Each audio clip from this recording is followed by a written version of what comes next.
We could have followed the status quo and kept the automakers on life support by just giving them tens of billions of dollars of taxpayer money, but never really dealing with the structural issues at these plants. But that would have just kicked the problem down the road. Or we could have done what a lot of folks in Washington thought we should do, and that is nothing.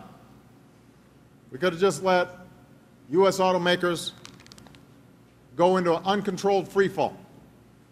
And that would have triggered a cascade of damage all across the country. If we let Chrysler and GM fail, plants like this would have shut down, then dealers and suppliers across the country would have shriveled up, then Ford and other automakers could have failed too, because they wouldn't have had the suppliers that they needed. And by the time the dominoes stopped falling, more than 1 million jobs in countless communities, in a proud industry that helped build America's middle class for generations, wouldn't have been around anymore.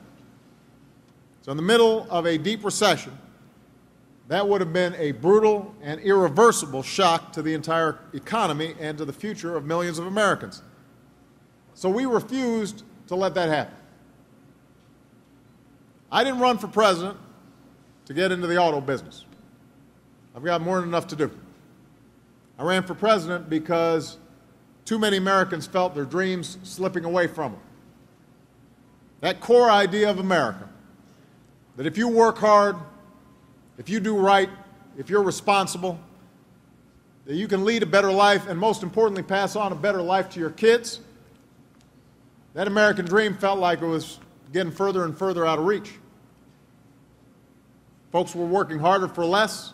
Wages were flat while the cost of everything from health care to groceries kept on going up. And as if things weren't hard enough, the bottom fell out of the economy in the closing weeks of that campaign back in 2008. So life got that much harder. So I want everybody to understand, our task hasn't just been to recover from the recession.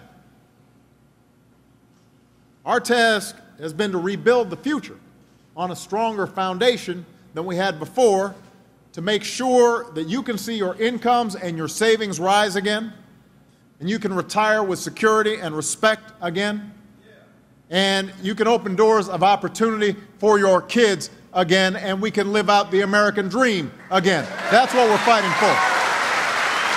That's what we're fighting for.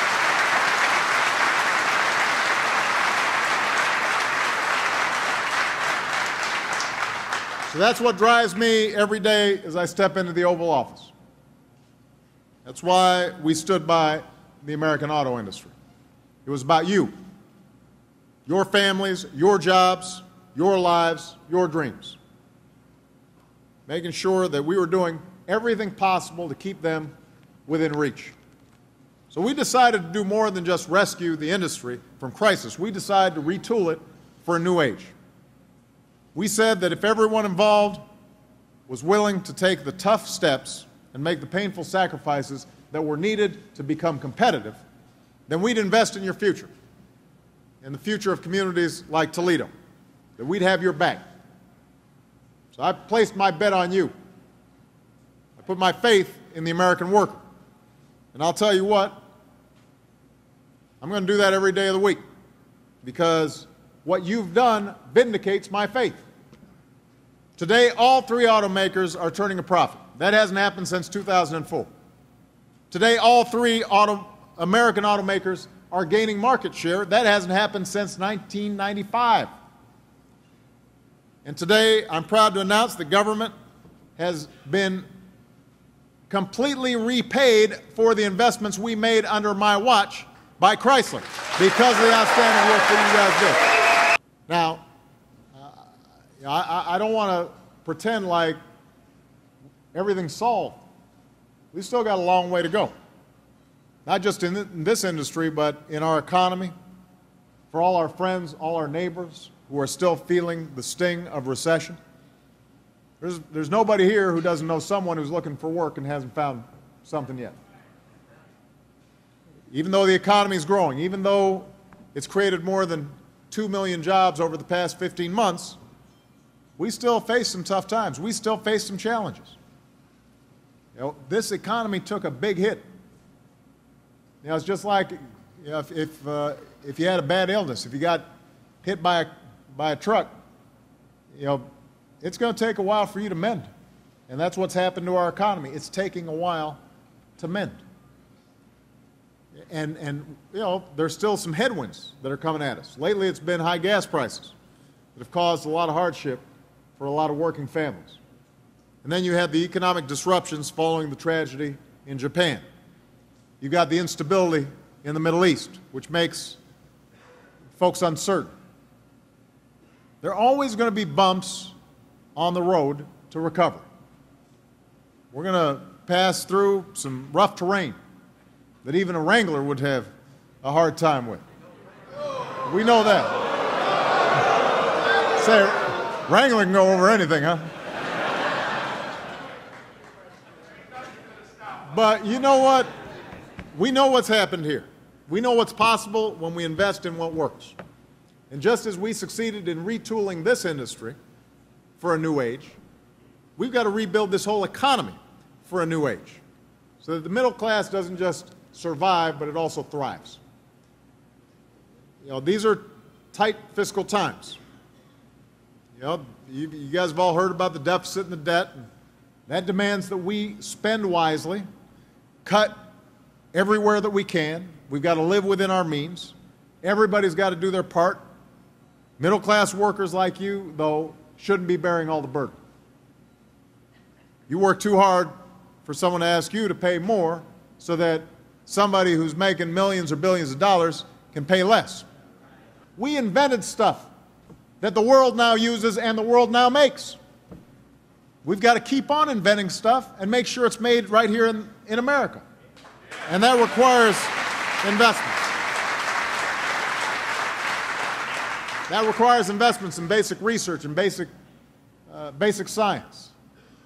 So these are all things that will help America out-innovate, out-educate, out-compete, out-hustle everybody else in the world. I want America to win the future. And I want our future to be big and optimistic, not small and fearful. So we've got a lot of hard work that's left to do, Ohio. We've got a lot of work to do. But we're going to get there. And if anybody tells you otherwise, I want you to remember the improbable turnaround that's taken place here at Chrysler. I want you to remember all those folks all those voices who were saying no, we can't. Because Toledo, you showed that this was a good investment, betting on America's workers.